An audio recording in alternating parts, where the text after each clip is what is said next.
Okay, please, sir, can you just tell us who you are, please? What?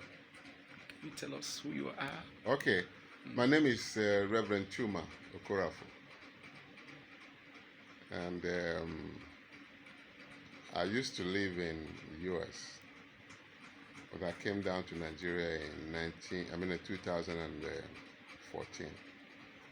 And ever since I've been here in Lagos, and I do travel back home to US to see my family and come back. I now have reversed the order. Instead of living in US and coming down to Nigeria, I now live in Nigeria and coming down and go to US for a visit. So in 2012, the Lord started talking to me about going back to Nigeria. And I was wondering what assignment He was going to give me. So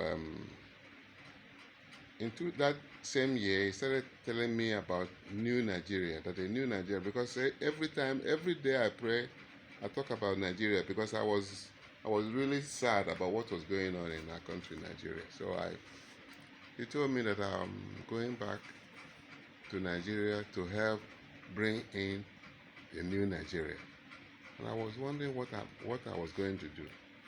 He told me the corruption that I'm very sad about, that I can go and make Christians, organize Christians to live a life that will bring down corruption. That corruption cannot end in Nigeria by what we say, or government actions and policies, that it won't end corruption. That is so embedded that it only takes a change of heart to remove the effect of corruption in Nigeria. That's okay. So I started preparing. I retired from my job. The business I was doing, I had to close up. And then started preparing to come, and eventually I arrived in Lagos here in 2014, and then started work. So what God told me was that if the key verse He gave me was Matthew chapter 5. If the children of God will be light as they are supposed to be, and will be salt as they are supposed to be, that we can eradicate corruption in Nigeria by the action of our life. We working as light. That light told me light can never. He asked me, have you ever seen any place where you have thick darkness and you strike a match? Have you ever seen the darkness swallow up that match? I said, no. I said, that's what happens when a Christian begins to live the way he's supposed to live. He will become a light wherever he is, and his light will be chasing away the darkness. As long as he moves, that light, wherever he moves, the light will be chasing away the darkness. He said that's what will happen in Nigeria.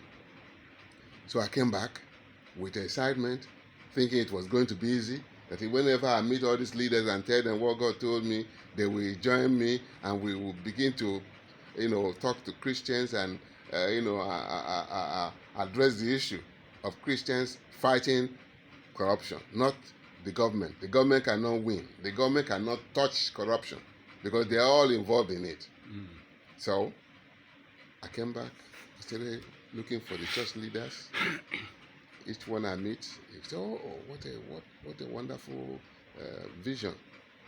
But when it's time to act, they disappear. I met all the Christian leaders in Lagos, national leaders. I met them and talked with them. But nothing happened. So I started my own program. I started a news, broadcasting on the TV, on television, not television, I'm on the radio. In Lagos here, I used FM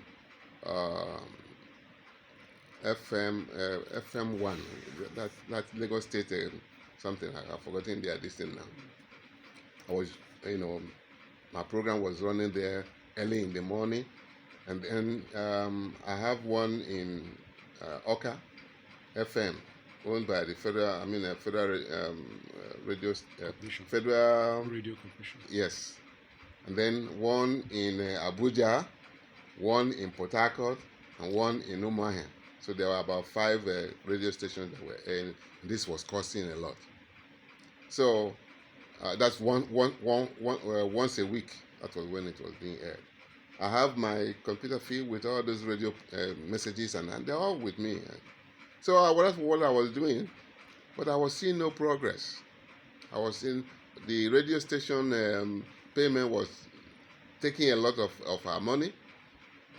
To be frank, the money I was using was the money I came down with. I was not depending on anyone to send any money to me, and so I depended on God that whenever this one finishes, He will send more. So that was what I was doing, and then printed tracts, and then printed also stickers, bumper stickers. Maybe I gave it all out at the missionary house. It says Nigeria go better.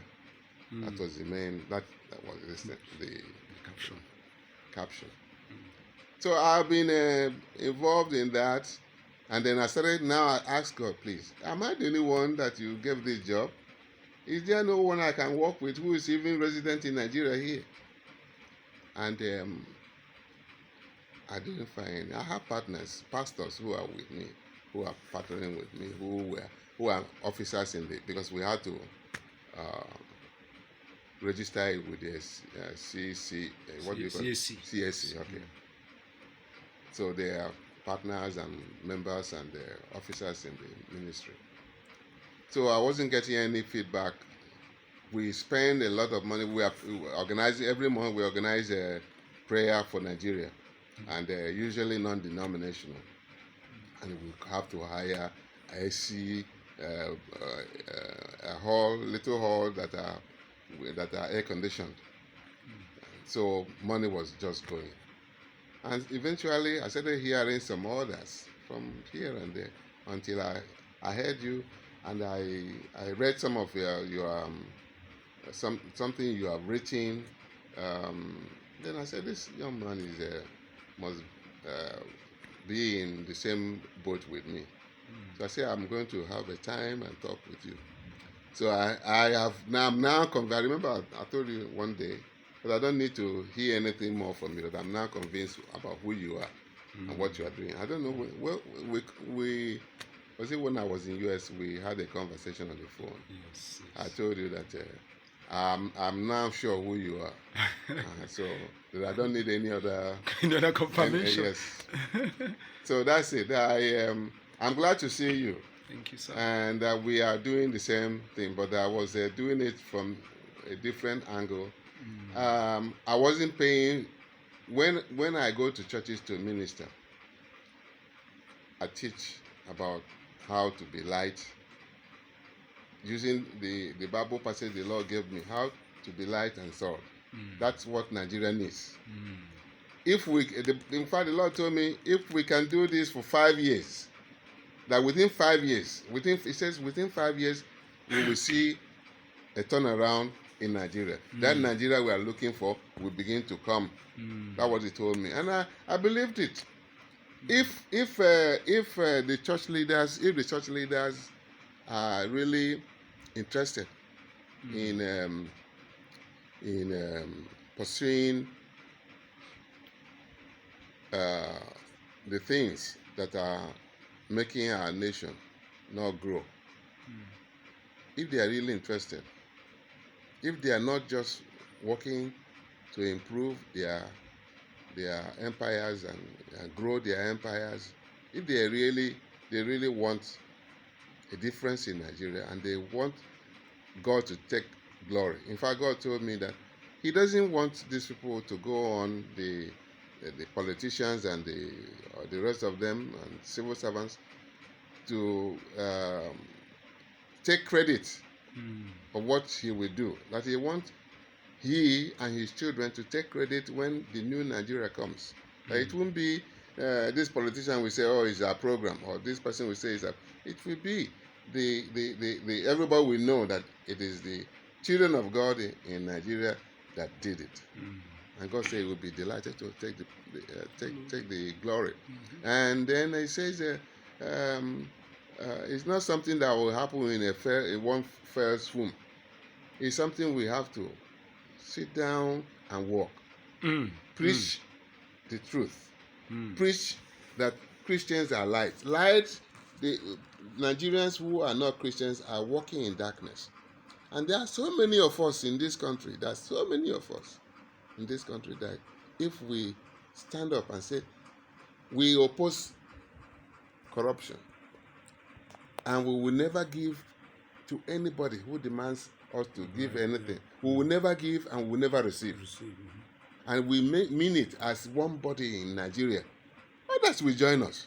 And we'll begin to have effect in the society.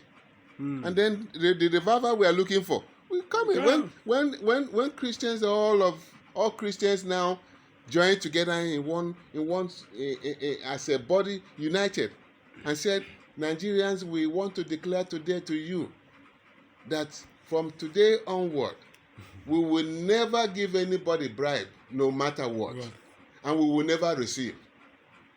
We decide it. Yes. And make up our mind. Yes. This is what we want to do. Yes. So I mean, and if we do that, then many people will join. Many people will join us. That we will not give, we will not receive. And it becomes the slogan for Christians. And then we do, in fact, I gave a blueprint to one of the leaders. Said, let us launch Christian action against corruption. In fact, let me bring one of the. Okay, sir. All right, let's go. So, you give us later. Yes, I'll give you that later.